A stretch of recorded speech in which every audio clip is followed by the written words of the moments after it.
Hello students, आप सभी को एक बार फिर से स्वागत करते हैं अपने चैनल फिजिक्स नीट जी पे। प्यारे बच्चों, इस चैनल के साथ जुड़कर JEE main NEET class 11th and 12th के प्रिपरेशन को बेहतर कर सकते हैं, क्योंकि हर दिन हम इस चैनल पे फिजिक्स के कॉन्सेप्ट्स को आसान तरीके से सिखाने की कोशिश करते हैं। तो आइए हम सीखते हैं इलेक्ट्रिक फील्ड के न्यूमेरिकल्स, क्योंकि पॉइंट चार्ज के कारण आर डिस्टेंस पे इलेक्ट्रिक फील्ड का क्या वैल्यू होता है, डायरेक्शन क्या होता है, सुपरपोजिशन प्रिंसिपल क्या होता है, आदि चीजें हमने ऑलरेडी डिस्कस कर चुका है पिछले लेक्चर्स में। तो आज हम सीखेंगे numericals based on the point charge. Electric field due to a point charge at a distance r. ठीक है, तो ये प्रीवियस ईयर के 2020 के पूछे गए क्वेश्चंस है। पहले आप इसको रीड करिए एंड देन खुद से ट्राई करिए, फिर उसके बाद हम सॉल्यूशन करेंगे और देन आप मैच करिएगा कि आपका सही है सॉल्यूशन या नहीं। तो आइए पढ़ते हैं क्वेश्चंस को। गिवन है कि एक पार्टिकल है जिसका मास स्मॉल m है और चार्ज स्मॉल q है। इसको रिलीज किया जाता है, रिलीज फ्रॉम रेस्ट कहता है, रेस्ट से रिलीज किया जाता है कहाँ पे, यूनिफॉर्म इलेक्ट्रिक फील्ड में। बोल रहा है कि अगर no other force on the particle, कहता है कि इलेक्ट्रिक फील्ड में जब रिलीज करेंगे तो इलेक्ट्रोस्टैटिक फोर्स लगेगा।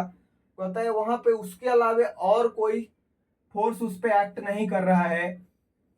तो बोल रहा है कि if no other force on the particle, the dependence on its speed v on the distance x traveled by it is correctly given by graph r। वहां पे क्या दिया है इसका कि इलेक्ट्रिक फील्ड में अगर कोई पार्टिकल को हम रिलीज करेंगे तो इलेक्ट्रोस्टैटिक फोर्स लगेगा। इलेक्ट्रोस्टैटिक फोर्स के कारण उसके पास एक्सेलरेशन होगा। तो एक्सेलरेशन जब उसके पास होगा तो उसका वेलोसिटी वेरी करेगा, ठीक है, या स्पीड वेरी करेगा। तो बोल रहा है कि स्पीड और डिस्टेंस के बीच में क्या रिलेशन आएगा कि उसका ग्राफ इस तरीके से हो। इसमें से कौन सा ग्राफ उसका सही होगा। ठीक है, ए है, बी है, सी है और डी है। आप ठीक से ऑप्शन को नोट करिए, फिर हम इसको इरेज करेंगे एंड देन सॉल्व करेंगे। ठीक, 2020 में 8 जनवरी को ये शायद फर्स्ट शिफ्ट का क्वेश्चन है। ठीक है, जेईई मेन के 2020 में 8 जनवरी के फर्स्ट शिफ्ट का में ये क्वेश्चन पूछा गया है। तो चलिए अब आप ट्राई करिए, उसके बाद हम इसको सॉल्व करते हैं। तो आप ट्राई करिएगा वीडियो को पॉज करके, और हम इसको अब सॉल्व करते हैं। तो पहले हम क्वेश्चन को इरेज कर लेते हैं।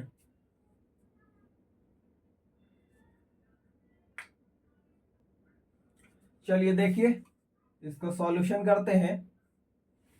ये गिवन था ना कि एक यूनिफॉर्म इलेक्ट्रिक फील्ड हमें गिवन था, इसको हम ई एज्यूम कर लेते हैं। बोला गया था क्या कि एक चार्ज है, ठीक है, स्मॉल क्यू, जिसका मास इसका स्मॉल m है। तो जैसे ही किसी चार्ज को आप इलेक्ट्रिक फील्ड में रखिएगा तो क्या करेगा, ये इलेक्ट्रिक फील्ड पॉजिटिव चार्ज पे उसी डायरेक्शन में फोर्स लगाएगा।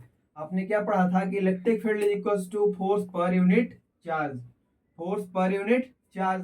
तो यहाँ पे फोर्स इज इक्वल टू क्या हो जाएगा, Q इंटू ई। क्यू चार्ज को अगर ये इलेक्ट्रिक फील्ड में रखते हैं तो उसमें फोर्स F लगेगा।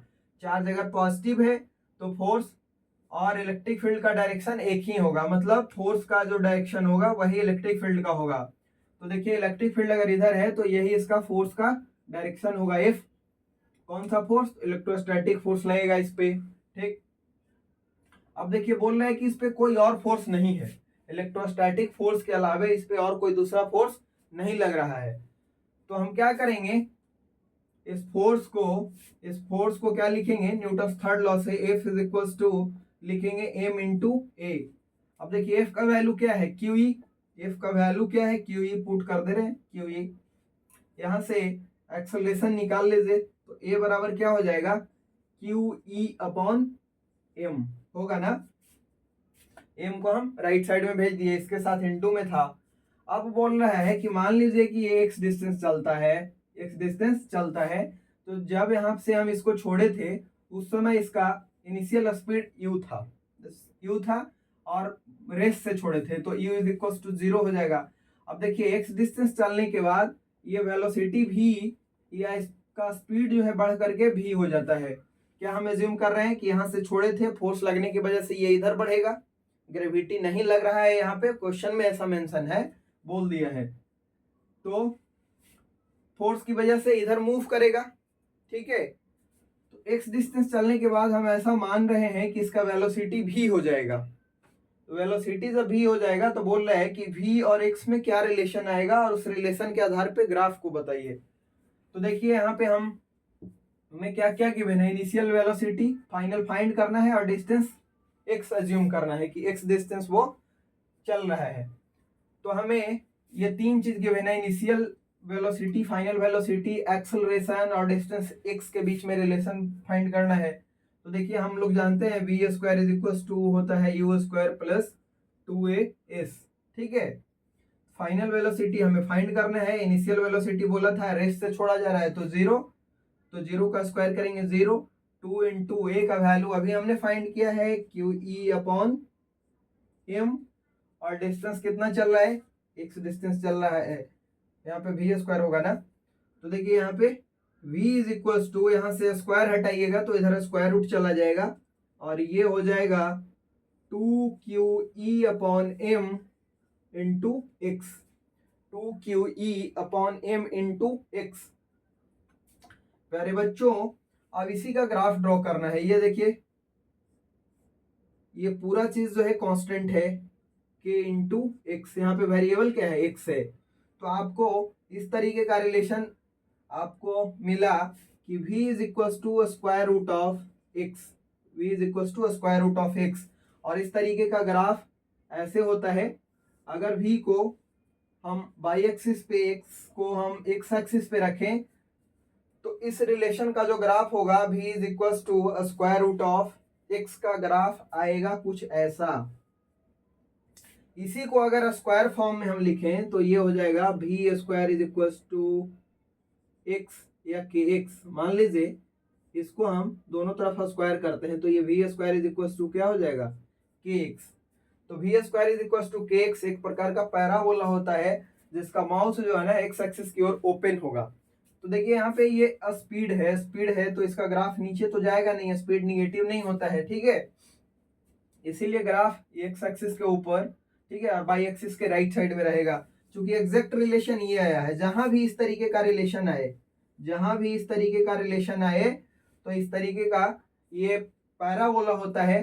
लेकिन ध्यान रहे कि यहाँ पे स्पीड है और ये स्पीड निगेटिव नहीं होना है। ठीक है, तो ये नीचे वाला इसका पोर्शन हट जाएगा। तो आपका v इज इक्वल टू, अगर स्क्वायर रूट ऑफ x के फॉर्म में अगर कोई रिलेशन आता है तो उसका ग्राफ इस तरीके से होगा। तो यहाँ पे शायद ऑप्शन नंबर सी करेक्ट हो जाएगा। ठीक है, ऑप्शन नंबर सी करेक्ट हो जाएगा। ग्राफ के बताते समय हम ये रिलेशन बताए थे कि अगर ग्राफ रिलेशन ऐसा है v इज इक्वल टू या y is equal to square root of x, तो ये ग्राफ ऐसा होता है। समझ गए, ग्राफ कुछ ऐसा होता है, y और ये x। तो यही इसका सॉल्यूशन है। आप देखिए किनका किनका कौन सा ऑप्शन आ रहा है। ठीक है, अब हम बढ़ते हैं अगले क्वेश्चन की ओर। हम इसको इरेज करेंगे, आप नोट करना है तो नोट कर लीजिए। आइए हम सेकंड क्वेश्चन को सॉल्व करते हैं। तो पहले क्वेश्चन को पढ़ लीजिए क्या है।